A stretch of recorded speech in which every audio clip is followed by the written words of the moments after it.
Alors c'est une grande fierté parce que c'est vrai que nous on est un petit club, on est un petit village, on est 5600 habitants à Saint-Pé-sur-Nivelle.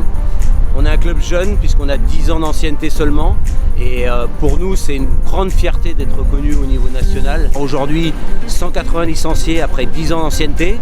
Donc aujourd'hui forcément tout n'est pas rose, c'est pas facile pour tout puisqu'il nous manque beaucoup d'infrastructures.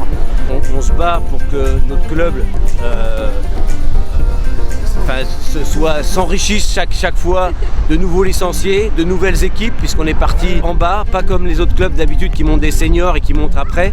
Nous on est parti des petits, l'école de foot, après on a eu des U11, des U13, des U15, des U17, et aujourd'hui on a pratiquement tout sauf les U19. Et voilà, donc j'aimerais que grâce à l'action de Fabrice, qui vous en parlera mieux que moi de ce qu'il a fait comme projet, la fédération voit que les petits clubs aussi peuvent réussir et peuvent s'étoffer encore plus et être aidés, parce que c'est une grande fierté de ce que la fédération va faire pour nous. L'action éco-training, au départ, c'est une véritable action d'entraînement, mélangeant le football et l'environnement. Le but pour nous n'est pas de nettoyer véritablement un endroit, mais surtout d'apprendre ou d'avoir donné les connaissances nécessaires à un enfant pour qu'il puisse reconnaître à l'avenir un déchet dans la nature, pour éviter en fait de le jeter plus tard. Alors après, c'est une activité qui est très ludique pour l'enfant. D'une part, il y a un apprentissage effectivement de son environnement, mais on n'oublie pas le football. On utilise bien sûr beaucoup de points, des éco-points, en plus après des points football, mais derrière l'enfant est toujours récompensé. Il est récompensé en fait de savoir son environnement et de savoir du football. Voilà. Pour nous, c'était la chose principale. Le fait d'être primé pour les trophées Fonds d'Action nous pousse et on arrive quand même maintenant à mesurer en fait l'ampleur de cette action qui était juste une initiative locale. Et ça va nous entraîner à aller beaucoup plus loin pour fédérer autour de cette action. Ça nous encourage à aller aussi vers d'autres clubs et pourquoi pas sur tout le territoire. Cette action est facile à mettre en œuvre, facile à mettre en place. Il faut peut-être avoir les bons conseils tout simplement au départ. Mais après, c'est une action qui doit être diffusée partout.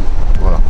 Je remercie les trophées Fonds d'Action de nous avoir aidés aussi dans cette initiative, de nous pousser aussi d'avant, et j'espère qu'ils le feront encore pendant longtemps, pour qu'on puisse aller beaucoup plus loin, vraiment tous ensemble pour les enfants.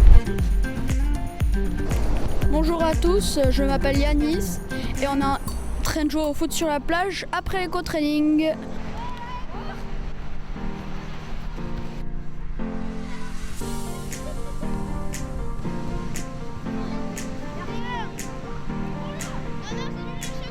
J'ai aimé cette activité parce que on ramasse les choses que nous-mêmes on jette dans la nature, on voit qu'est-ce qui est bon et pas bon pour la nature, et moi j'aime bien ça. Moi j'aime bien parce que on ramasse des déchets et après on joue au foot.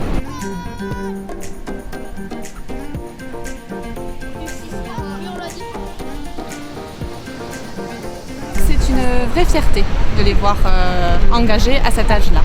C'est la première des choses qu'on apprend à nos enfants pour l'environnement, de ne pas jeter les déchets et tout ça, donc on est fiers. Et on apprend également la durée de vie des déchets que nous ne savons pas, nous, parents, forcément.